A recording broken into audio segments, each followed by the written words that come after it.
할렐루야. 좋으신 예수님의 이름으로 사랑하는 오메가 교회와 또 비전 스테이션 해외에 있는 모든 지체들께 문안드립니다. 오늘 우리가 함께 나눌 말씀은 유다서 1장입니다. 유다서의 특징은 초대교회 성도들에게 쓴 편지인데요. 이때 제가 요한 1서, 2서, 3서 말씀드린 것처럼 유다서가 기록되었을 때도 영지주의와 헬라 철학이 전반적인 세계관들을 잡고 있었습니다. 그렇기 때문에 초대교회에 들어온 이단들에 대해서 경계하기 위해서 쓰여진 책이 유다서입니다. 영지주의는 무엇인가? 영지주의는 예수가 하나님의 아들인 것을 부인합니다. 하나님의 아들이 육체로 입고 올 수 없다고 믿었습니다. 또 영으로만 구원을 받을 수 있다고 믿었습니다. 영은 선하고 육은 악하다 라는 가르침이 있었어요. 그러다 보니까 영지주의자들 특징이 뭐냐면 또 이들의 특징은 육체의 정욕대로 많은 삶을 살았습니다. 영은 거룩하고 육은 천하다, 이 믿음이 있으니까 마음대로 살아가는 것입니다. 이러면서 또한 이 유다서는요, 초대교회뿐 아니라 마지막 때 교회가 어떻게 해야 되는지도 가르쳐주고 있어요. 제가 늘 말씀드렸습니다. 1세기 교회와 마지막 때 교회는 연결되어 있다. 알파와 오메가는 연결되어 있다. 초대교회와 마지막 때 교회는 연결되어 있다. 이런 말씀을 제가 늘 강조했던 부분인데, 이 유다서는 마지막 때 주의 재림을 앞두고 있는 교회들 가운데 일어날 일들을 예언하고 있고, 어떻게 성도들과 교회는 대처해야 되는지를 기록하고 있습니다. 누가 이 책을 썼는가? 유다가 썼습니다. 어떤 유다일까요?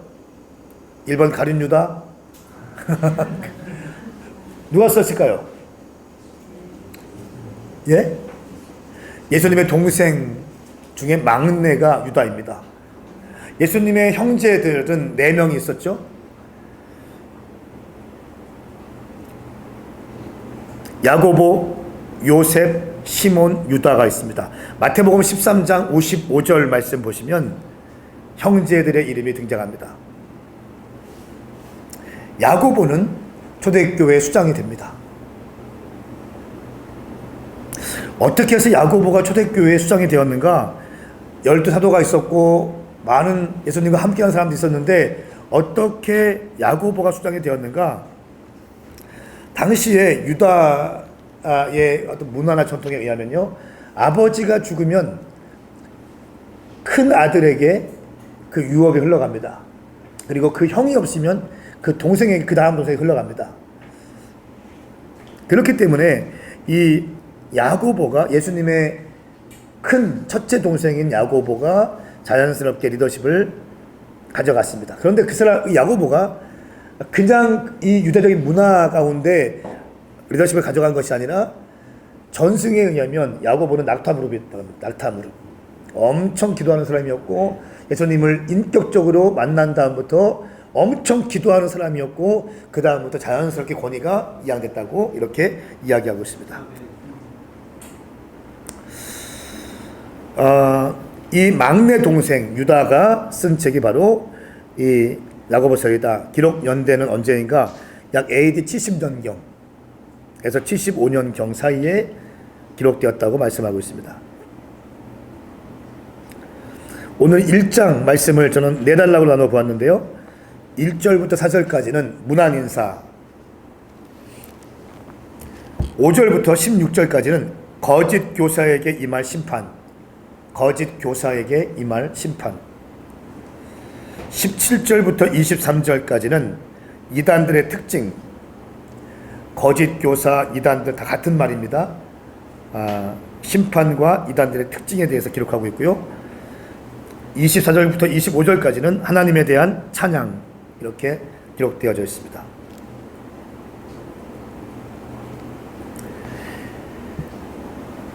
유다서의 주제가 무엇인가? 거짓 교사들은 반드시 심판을 받는다. 그리고 두 번째는 성도들은 깨어서 있어야 된다. 이것이 큰 주제입니다. 이단들, 거짓 선지자들은 반드시 심판받고 성도들은 깨어 있어야 된다. 자, 1절 말씀 함께 읽겠습니다. 시작. 예수 그리스도의 종이요 야고보의 형제인 유다는 부르심을 받은 사람들 곧 하나님 아버지의 사랑과 예수 그리스도의 보호하심을 받은 사람들에게 편지를 씁니다. 아멘. 예수 그리스도의 종이요 야고보의 형제인 유다는, 여러분, 예수 그리스도의 동생이요 큰 동생이요 이렇게 하지 아니하고 예수 그리스도의 종이요 라고 하는 표현에 대해서 어떻게 생각하십니까? 어떤 메시지를 여러분들은 뽑아낼 수 있습니까? 자신의 정체성을 분명히 하는 겁니다. 사사로운 개인적인 관계에 의해서 나아가는 것이 아니라 나의 정체성이 예수님의 동생이라고 하는 것이 아니라 예수 그리스도의 보혈의 피로 구원받은 하나님의 종입니다. 혈연에 묶여서 예수님의 어떤 권세와 초대교회의 영향력에 묶여서 그것을 의지해서 가는 것이 아니라 나 또한 예수님의 형제이지만 예수 그리스도의 보혈의 피로 구원받은 예수의 종입니다 라고 하는 것을 천명하고 있는 것입니다. 개인적인 관계로 풀어가는 것이 아닙니다. 정체성과 부르심을 분명히 하는 것입니다. 저는 참 이런 표현이 너무 좋아요. 형제이지만 나는 주님의 종입니다.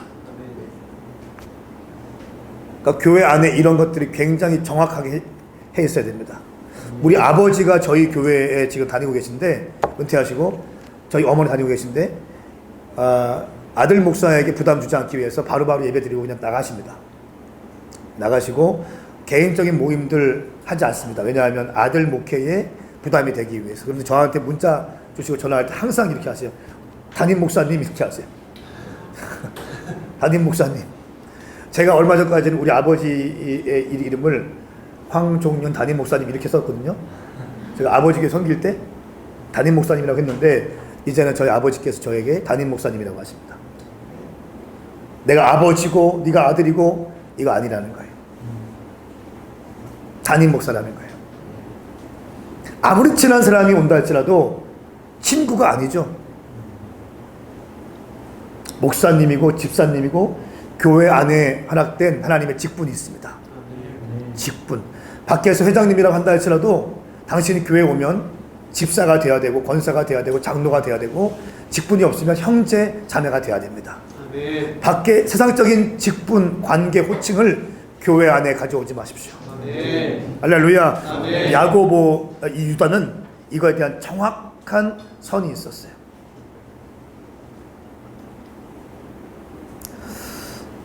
그러면서 3절 말씀, 사랑하는 사람들이여, 우리가 함께 얻은 구원에 대해 내가 여러분에게 편지를 쓰려고 마음먹었습니다. 그 가운데 성도들에게 단번에 주신 믿음을 위해 싸우라는 편지로 여러분을 권면하겠다는 생각이 들었습니다. 편지를 쓰려고 하는데 편지의 핵심이 뭔가? 성도들에게 단번에 주신 믿음을 위해 싸우라. 이 말씀을 어떻게 해석할 수 있을까요? 단번에 주신 믿음을 위해 싸우라.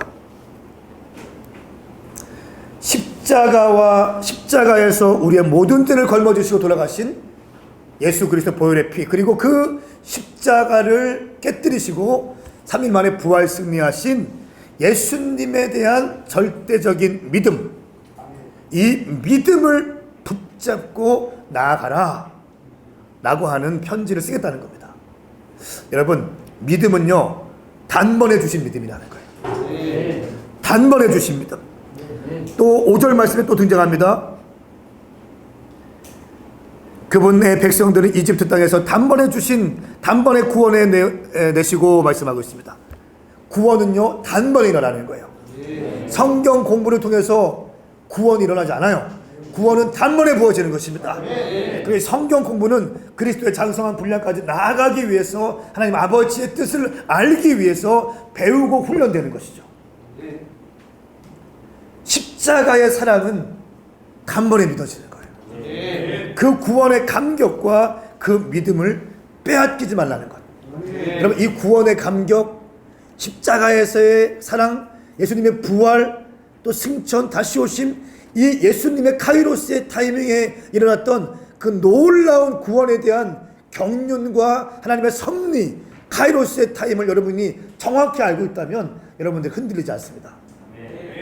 이단들이 당신의 구원의 문제를 건들 겁니다. 정말 구원받았습니까?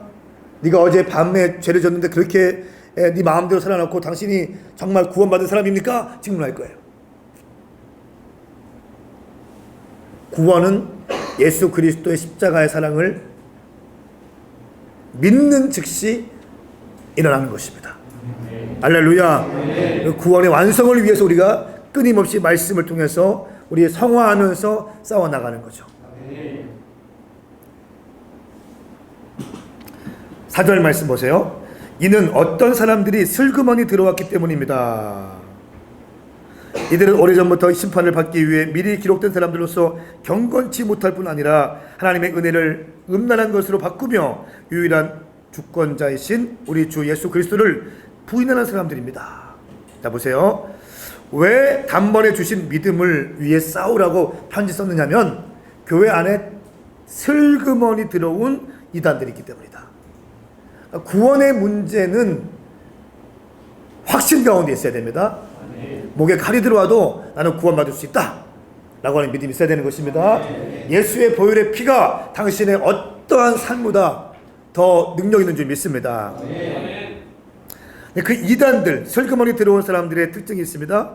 이런 사람들은 오래전부터 심판받기 위해서 이미 기록된 사람이다. 오래전부터 저주받을 인생들이라는 거예요. 이단들이 있는데 이런 사람들의 특징, 경건치 못하다. 첫 번째, 경건치 못하다. 두 번째, 하나님의 은혜를 음란한 것으로 바꾼다. 은혜를 음란한 것으로 바꿔요. 이게 뭡니까? 값싼 구원, 값싼 은혜. 나 구원 받았으니까 내 마음대로 살 거야. 이런 거 있지 않습니까? 작정하고 죄를 짓는 사람들.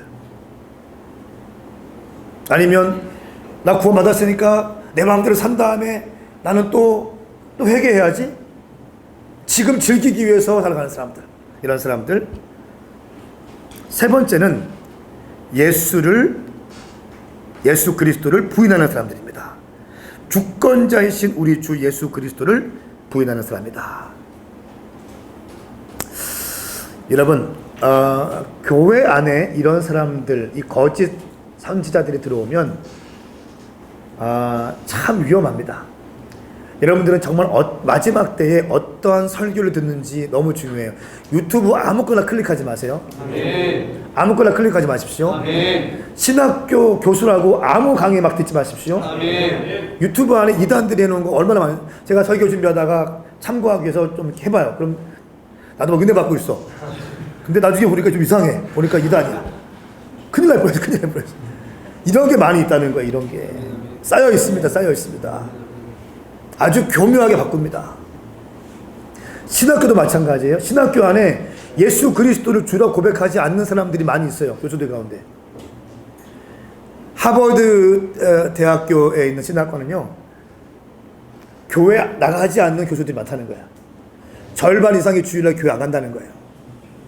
미국 선교를 하는 성사님이 우리 백사랑 목사님과 같이 미팅했던 것 같은데, 미국에 대한 상황을 얘기하면서 교회 안에 개와 결혼식을 하는 것들을 주의해 주는 목사, 또 개에게 세례 주는 목사, 동성애는 관두고 개에게 세례식을 베풀어 주고요, 개와 결혼식을 허락해 주는 목사가 있다는 거예요. 심각합니다. 그러니까 신학교 잘 가셔야 돼요. 그래서 제가 언젠가 마지막 프로젝트로 자체 신학교를 만들지 않을까. 아예 그냥 진짜 레디컬하고 선교적이고 실제적이고 성경에 능통하고. 아멘. 아멘. 지금은 아니겠지만 결국 미국의 갈보리 채플 척 스미스 목사님이나 지저스 무브먼트 운동을 일으킨 사람들은 자체 교회에서 신학교를 만들어냈어요. 그 후계자들이, 그 영을 받은 사람들이 그대로 말씀을 증거할 때 놀라운 역사가 일어났어요. 혼미해지지 않기 위해서. 아브라함도 318명을 용병을 주고 한 것이 아니라 자기가 키워냈다는 것입니다. 우리가 미션 퍼스펙티브로 지금 이제 선교나 이런 네 가지 관점을 배우려고 준비하고 있는데, 결국 저희는요 자체 강사를 만들어낼 것입니다. 우리 선교사들을 우리가 키우겠다는 겁니다. 처음에는 배우겠지만 다음부터는 자체에서 강사를 만들어내고 키우겠다는 거예요. 왜냐하면 DNA이기 때문에. 할렐루야. 세상적 논리를 따라서 또 살아가는 사람들 많이 있습니다. 교회 안에, 메신저들 안에, 신학교 안에. 그렇기 때문에 우리는 성경을 보는 눈이 중요한데요. 첫 번째는 성령을 통하여 성경을 보셔야 됩니다. 지혜와 계시의 영. 에베소서 1장 17절 말씀에 지혜와 계시의 영이 임해야 됩니다. 성령의 조명하심이 있어야 됩니다. 왜냐하면 성경은 성령님의 감동에 의해서 기록된 것이기 때문에 성령의 눈으로 비춰보지 않으면 이 활자 이면에 역사하고 있는 성령님의 뜻을 우리가 헤아릴 길이 없습니다. 아무리 성경을 백독하고 많이 읽는다 할지라도 종교적으로 이 성경을 읽고 문학적으로 성경을 읽고 논리적으로 성경을 읽으면 하나님께서 성령님에 의해서 기록된 성경의 원래의 뜻을 우리가 알 수 없습니다. 그렇기 때문에 따라합시다. 성경은 성령의 조명하심 받아야 된다. 지혜와 계시의 영이 임해야 된다. 아멘입니까? 아멘. 두 번째는 성경 자체를 통해서 진리를 배워야 되는 거예요.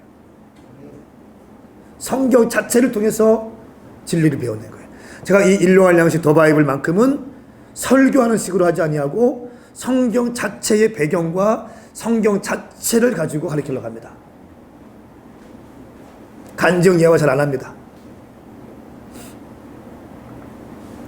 자, 그러면 하나님의 심판을 받는 자들이 이제 나옵니다. 5절부터 쭉 나오는데요.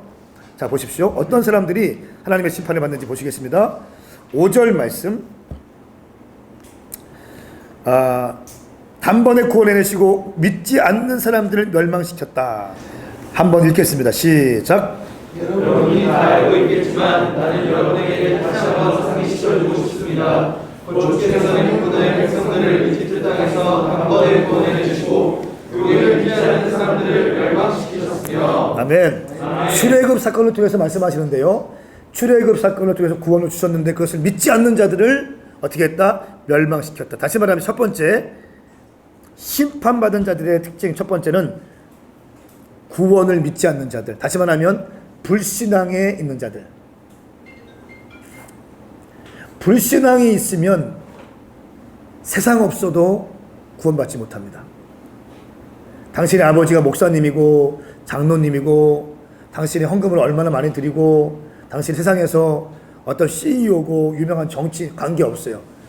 당신의 어떤 사회적인 포지션이 아니라 예수 그리스도의 사건을 내가 믿지 못하면 당신은 구원받지 못합니다. 이거는 해결할 길이 없어요. 제가 중보한다고 되는 게 아니에요. 여러분들이 믿어야 되는 거예요. 첫 번째, 불신앙이면 심판받는다. 두 번째, 6절 말씀에 자기의 처음 지위를 지키지 않고 처소를 떠난 천사들을 큰 날의 심판 때까지 영원한 사슬에 묶어 어둠 속에 가두셨다 말씀하고 있습니다. 하나님의 세우신 권위 질서를 떠나는 자. 자기의 처음 지위를 지키지 않고 처사를 떠난 천사들은 심판 때까지 영원한 사슬에 묶여있다. 자, 요한계시록 12장 4절 말씀 적어놓으세요.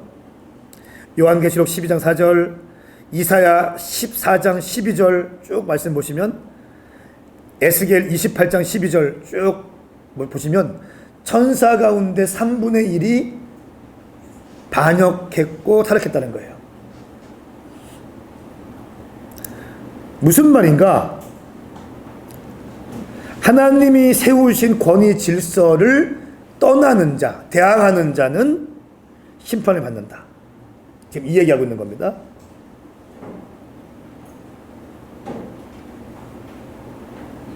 8절 말씀 보시겠어요? 이와 똑같은 방식으로 사람들도 꿈꾸면서 육체를 더럽히고 주의 권세를 무시하고 하늘의 영광스러운 존재를 모독합니다. 주의 권세를 무시한다. 하나님이 세우신 권위 질서를 무시하고 대항하고 하는 자들. 7절 말씀의 세 번째 부류 사람들입니다. 소돔과 고모라와 그 주위의 다른 성들도 음란을 행하며 이상한 생욕을 따라하다가 영원한 불의의 형벌을 받아 사람들이 본보기가 되었습니다. 무슨 말입니까? 정욕적인 삶을 사는 사람들, 음란한 삶을 사는 사람들, 이런 사람들은 심판을 받을 것이다. 지금 세 부류의 사람들을 이야기하고 있습니다. 첫 번째 5절 말씀에 불신앙 있는 사람들, 두 번째 하나님의 세우신 권위 질서를 떠나는 사람들, 대항하거나 떠나는 자들, 세 번째는 정욕적인 삶을 살아가는 자들. 왜 정욕적인 삶을 살까요? 영지주의, 영은 거룩하고 육은 악하다, 육은 천하다, 마음대로 살도 된다, 이런 믿음 때문에 많은 사람들이 정욕적인 삶을 살고 있기 때문에 이 얘기하는 겁니다. 9절 말씀에 모세의 시체를 두고 마귀와 논쟁을 벌였던 천사장 미가엘도 비방하는 판결을 내리지 않고 다만 주께서 너를 꾸짖으시기를 빕니다 라고 말했을 뿐입니다. 이 무슨 말인가 하면요, 미가엘도 비방하지 않고 판결을 자기가 하지 않았다는 거예요. 누구에게? 마귀에게.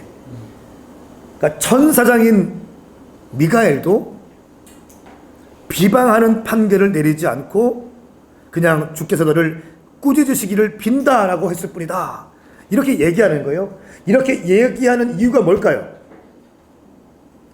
그 어떤 경우에도 사람들을 심판하고 정죄하지 말라는 거예요.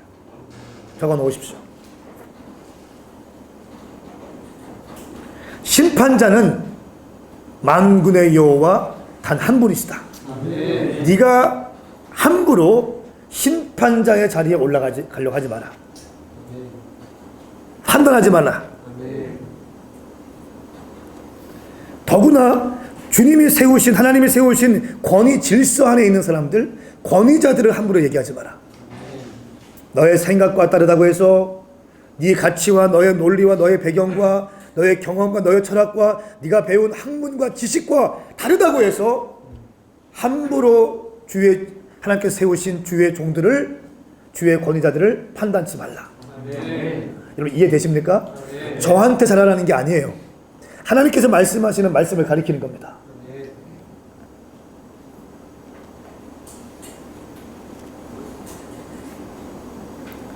그런 사람들 10절 말씀 보십시오.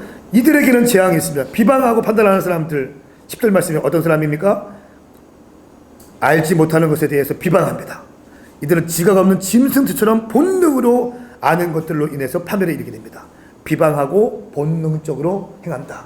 하고 싶은 말 다 한다는 거예요. 내 의가 강하다는, 내 의가 강해.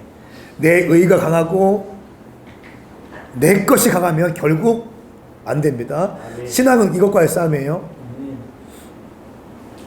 그러면서 11절 말씀, 이들에게 재앙이 있는데 이들은 가인과 같은 길을 따랐고 발람의 길을 따랐고 고라의 반역을 도모했습니다. 가인, 하나님께서 원하시는 예배에 대해서 드렸던 아벨이 잘하니까 어떻게 했습니까? 시기해서 죽여버렸습니다. 발람, 이스라엘을 하나님의 말씀대로 축복해야 되는데 저주하기 시작했습니다. 축복하지 않기 시작했습니다. 고라, 뭡니까? 당을 만들어서 너만 하나님이 세운 사람이냐, 너만 주의 종이냐 하면서 모세와 아론을 대항했다는 거예요. 고라, 다단, 아비람, 온, 맞죠? 이런 사람들이 저주받아서 결국 땅속에 삼킴을 당했다. 하나님이 세우신 권위 질서를 존중하라. 아멘입니까? 아멘. 천사장 미가엘도 심지어 마귀한테도 판단하고 정죄하지 않았다. 제가 이 말씀을 다시 한번 좀 깊이 묵상해야 될 필요성이 있을 것 같아요. 저는 마귀를 함부로 대했거든요. 마귀를 우습게 여기고 했거든요. 그런데 조금 이 말씀을 보면서 다시 한번 많은 것들을 묵상하게 되었어요. 함부로 판단하지 않는다. 따라합시다. 나는 그 누구도 함부로 판단치 않는다. 아멘입니까? 아멘. 이것만 여러분이 딱 머릿속에 10년 가운데 새겨도 당신은 성숙한 인생을 살 것입니다. 그런 사람들이 부모님에게 함부로 하겠습니까? 그런 사람들이 사회 상사에게 함부로 하겠습니까? 그렇지 않습니다. 자, 11절 가인, 발람, 고라 하나님이 세우신 권위 질서를 무시했다는 공통점이 있습니다. 자, 12절부터 13절까지는 이단들의 특징이 또 등장합니다. 첫 번째, 아무 염치도 없이 함께 먹는다. 무슨 말인가요? 능청 맞다는 거예요. 뒤에서는 욕하고 앞에서는 함께 식사하고 함께 웃으면서 아주 속이는 자입니다. 능청 맞는 자. 염치가 없다는 거예요. 두 번째는 자기 배만 채우는 자. 자기 이익만을 위해서 도모하는 자. 세 번째는 헛된 일을 꾸미는 자. 12절 말씀에 바람에 떠다니는 비 없는 구름이며 두 번 죽어 뿌리채 뽑힌 열매 없는 가을나무며 헛된 일을 꾸미는 자네.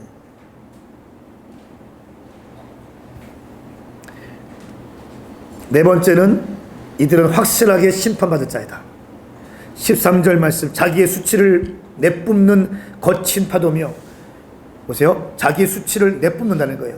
거친 파도와 같이 막 말로 막 함부로 내 마음으로 막 얘기하는 사람들, 그리고 영원히 칠흑 같은 어둠에 돌아갈 떠도는 별들입니다.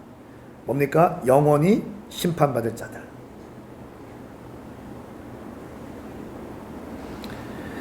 또 14절부터 16절까지는 요 말씀은요, 14에서 16절까지는 정경 말고 외경이 있습니다. 초대교회 때 정경 66권 말고 외경이 있습니다. 이 외경 가운데 에녹서가 있어요. 에녹서에 있는 내용을 이 유다가 그대로 따온 겁니다. 14절부터 16절까지.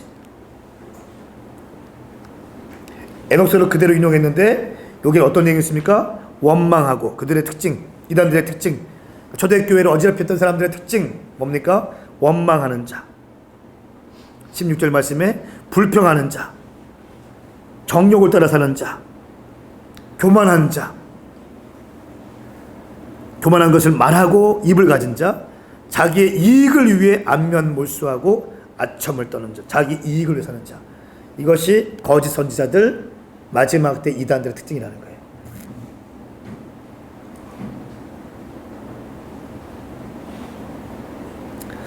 자, 그러면서 17절부터 19절까지의 말씀을 또 보면 신자들에게 이렇게 권면합니다. 전에 사도들이 가르쳤던 말씀을 기억하십시오 하면서 마지막 때 경건하지 못한 정욕을 따라 행하며 조롱하는 사람들이 있을 것이다 라고 얘기했다는 거예요. 이들은 이런 사람의 특징, 첫 번째 19절 분열을 일으킨다. 첫 번째 분열을 일으킨 자. 두 번째 육신을 따라 사는 사람들. 세 번째 성령을 떠난 자들. 이단들은요 분열을 일으킵니다. 담임 목사와 성도들 간의 관계를 깨뜨립니다. 성도와 성도들 간의 관계를 깨뜨립니다.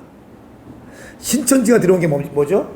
아주 교묘하게 염치 없게 들어오죠.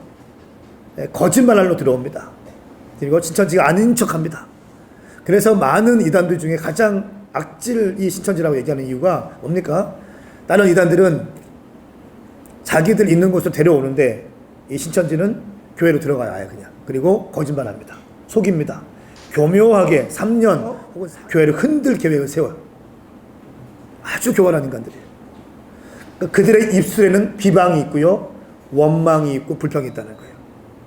여러분, 말은 영이고 생명입니다. 당신의 말을 보면 영성이 보입니다.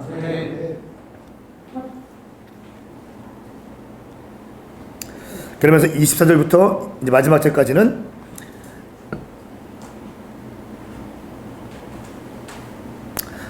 자, 20절 21절 말씀에 먼저 보시면, 그러면 우리는 이 마지막 때에 어떻게 살아야 될 것인가 기록하고 있습니다. 첫 번째, 거룩한 믿음 위에 자기를 건축하고, 거룩한 믿음 위에 자기를 건축하라. 어떤 믿음입니까? 예수 그리스도의 십자가의 구원으로 나는 구원받은 하나님의 백성이다. 할렐루야. 두 번째, 성령 안에서 기도하라. 인간적으로 기도하지 말고, 혼적으로 기도하지 말고, 습관적으로 기도하지 말고 성령 안에서 기도하라. 그리고 세 번째, 하나님의 사랑 안에서 자기를 지키고 예수의 긍휼을 기다리라. 긍휼을 사모하라. 그러면서 의심하는 사람들을 불쌍히 여기라.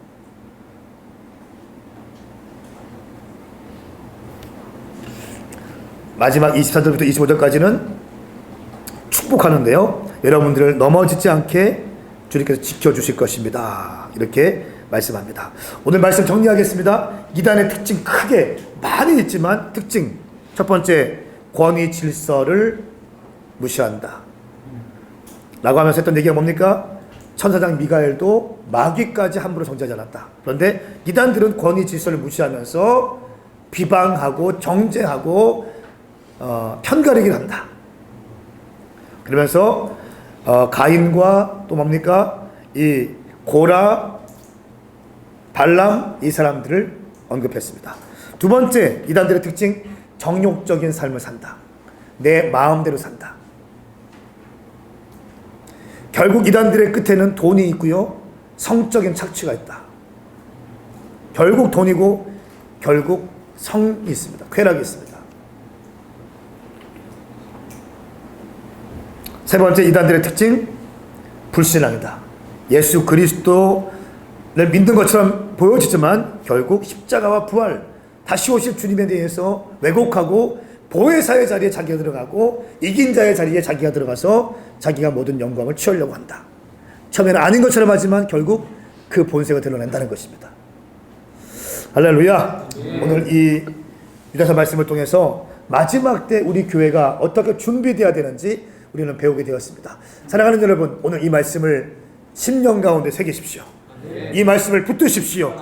이 말씀 가운데 사시고 마지막 때를 잘 준비할 수 있기를 예수님의 이름으로 축복합니다. 권위 질서 안에 거하십시오. 또한 신앙, 불신앙을 제거하시고 신앙의 삶을 사십시오. 또한 정욕적인 삶을 다 깨뜨리시고 거룩한 삶으로 나아갈 수 있기를 축복합니다. 함께 기도하겠습니다. 거룩하신 주님, 오늘 이 말씀이 모든 분들 가운데 임하게 하여 주시옵소서. 마지막 때를 잘 살게 하여 주시옵소서. 이단들, 거짓 선지자들 받아들이지 않게 하시고 하나님의 권위 질서 안에서 안정감을 누리며 기뻐하며 즐거워하며 살게 하여 주시옵소서. 예수님의 이름으로 축복하며 기도하옵나이다. 아멘. 여러분, 오늘 이 말씀이 당신에게 도움이 되었다면 좋아요와 구독을 눌러주십시오. 그리고 이 말씀이 필요한 사람이 있다면 공유해 주시면 대단히 감사하겠습니다. 오늘도 말씀으로 승리하십시오. 샬롬. 계속 내가 나한테 단번에 주신 믿음을 위해 싸우라는 거에 대해서 다시 계속 생각을 해봤는데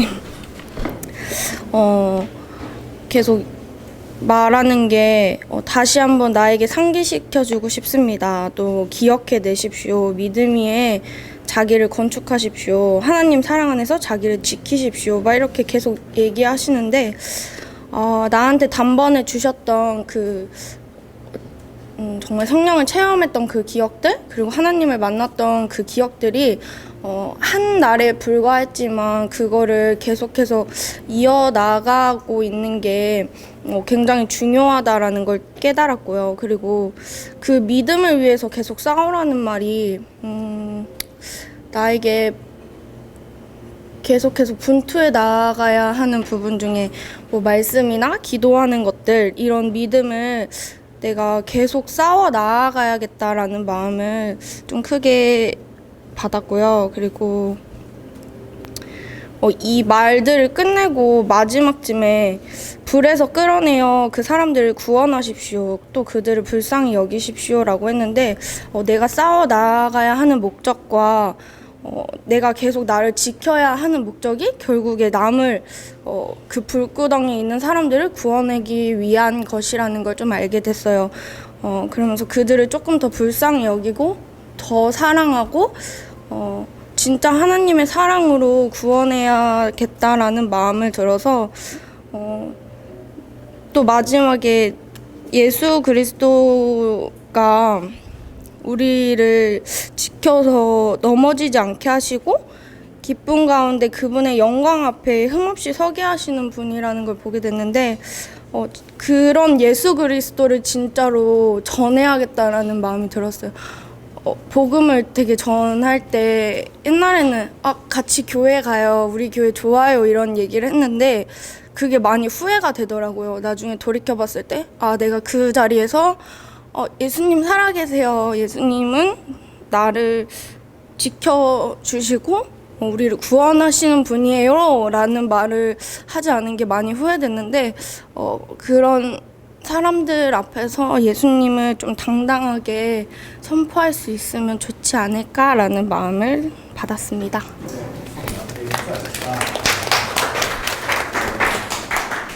싫은 날 일주일에 한 번씩